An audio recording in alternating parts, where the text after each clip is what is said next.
In this simple video tutorial, I'm going to share with you how you can view someone's Instagram story without them knowing. Viewing someone's Instagram story without them knowing can be important for various reasons, such as maintaining privacy, avoiding confrontation, or simply observing without being noticed. It might be to avoid appearing too interested or to keep a low profile in certain situations. To do this, simply head into your Instagram.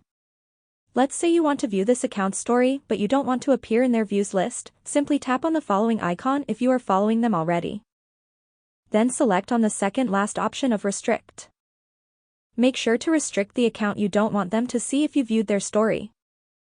By restricting their account, Instagram rarely pushes their content to you, including the feeds and stories they post.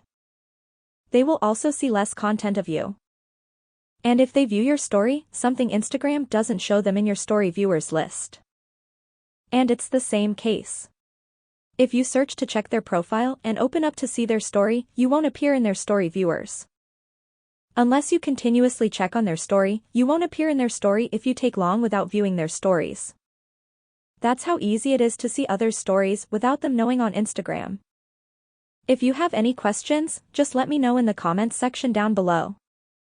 Please don't forget to leave a like, share and subscribe for more video tutorials like this one.